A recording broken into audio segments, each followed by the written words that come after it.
দীর্ঘ 16টি বছর একটি স্বৈর শাসনের জাতাকলে বাংলাদেশ নিষ্পেষিত ছিল। সেই স্বৈর শাসকের আমলে যেমন বাংলাদেশের গণতন্ত্র বিনষ্ট হয়েছে, ভোটাধিকার নষ্ট হয়েছে, বাংলাদেশের লক্ষ কোটি টাকা বিদেশে পাচার হয়েছে, বাংলাদেশের কোনো বিচার ব্যবস্থা ছিল না, কোনো প্রশাসন ছিল না, স্বাস্থ্য ব্যবস্থা ছিল না, শিক্ষা ব্যবস্থা ছিল না।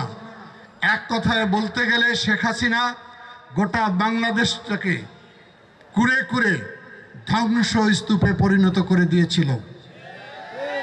ঠিক একইভাবে আমাদের প্রিয় তিস্তা নদী আমাদের একসময় মায়ের মতো ছিল। যে তিস্তা নদীর অববাহিকায় এই জনপদ গড়ে উঠেছিল।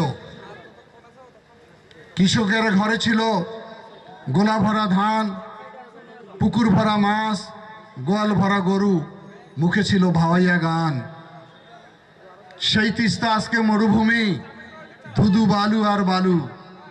তাকিয়ে দেখলে তিস্তার দিকে মানুষের বুক আর্তনাদে ফেটে যায়। তিস্তায় শুধু এখন হাহাকার, শুধু আর্তনাদ।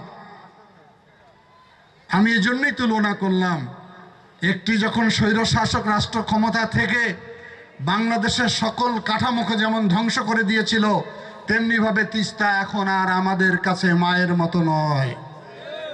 তিস্তা এখন রাক্ষসীর ভূমিকায় অবতীর্ণ হয়েছে। এর কারণ হলো বৈষম্য। কিসের বৈষম্য? পানির বৈষম্য। তিস্তা যখন বহমান ছিল, আমাদের বাপ দাদা চাচারা জানেন, এই নদী কুলুকুল বেগে প্রবাহিত হতো। তিস্তার কলতানে মুখরিত হলো মানুষের মন, মানুষ আন্দোলনে শিহরিত উঠত। সেই তিস্তা এখন মরুভূমিতে পরিণত হয়েছে পার্শ্ববর্তী দেশের কারণে। তারা আমাদের পানি আটকিয়ে রাখে শুকনা মৌসুমে। যখন পানির প্রয়োজন হয় না, বন্যার সময় পানি ছেড়ে দেয় বিনা নোটিশে। চরের মানুষ ঘুমিয়ে থাকে, রাতের বেলা দেখে পানি উঠেছে বিছানার উপরে। এই হলো তিস্তা নদীর করুণ পরিণতি আমাদের।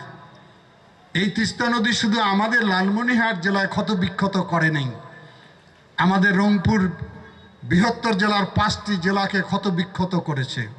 নীলফামারী, লালমনিরহাট, রংপুর, কুড়িগ্রাম এবং গাইবান্ধা। 130 কিলোমিটার